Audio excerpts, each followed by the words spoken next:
এই সুন্দর উদ্ভিদটির নাম কি জানেন? গাংসাবারাং। আমরা চাকমা আদিবাসীরা একে গাংসাবারাং বলি। পুদিনা পাতা বা তুলসী পাতার মতো পাতা ও গন্ধযুক্ত এক ধরনের হার্ব সাবারাং। আমরা বিভিন্ন তরকারিতে সুগন্ধির জন্য ব্যবহার করে থাকি। কোনো একদিন আপনাদেরকে সাবারাংয়ের সাথেও পরিচয় করিয়ে দিব। এই গাংসাবারাং উদ্ভিদ গাঙের কাছে অর্থাৎ নদীর পাড়ে বেশি জন্মে এবং এরও একটা গন্ধ রয়েছে, তাই একে গাংসাবারাং নাম দেওয়া হয়। বাংলায় একে মটমটিয়া বন পুদিনা নামে ডাকা হয়। এর ডাল ভাঙলে মটমট শব্দ করে বলে এই নাম, আর পুদিনা পাতার সাথে মিল হওয়ার কারণে বন পুদিনা।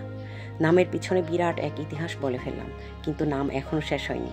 এর ইংরেজি নাম বুশি ম্যাডগ্রাস, বুশি লিপিয়া। এর বৈজ্ঞানিক নাম লিপিয়া অ্যালবা। ফ্যামিলি ভার্ভিনেসি। মটমটিয়া বা বনপুদিনা একটি গুল্ম জাতীয় উদ্ভিদ।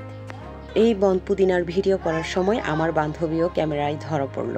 ওর অংশটাও রেখে দিলাম, কারণ সবুজের মাঝে ওকে সুন্দর লাগছিল।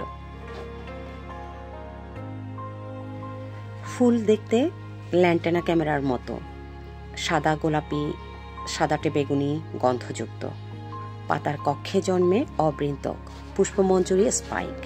মঞ্জুরিপত্র 2 লোবযুক্ত লেন্স আকৃতির, বৃতি কাপ শেপ। এর পুংকেশর 4টি। ফল ড্রুপ। এই উদ্ভিদের সুগন্ধি পাতা দিয়ে চা বানিয়ে খাওয়া যায়। একই সাথে এই চা হজমে এবং শ্বাসযন্ত্রের জটিলতায় বিশেষ কার্যকরী।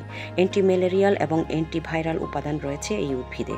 উচ্চ রক্তচাপ প্রতিরোধে, ক্ষত সারাতে, সর্দি কাশি, ব্রঙ্কাইটিস, জ্বর উপশমে এর ব্যবহার রয়েছে।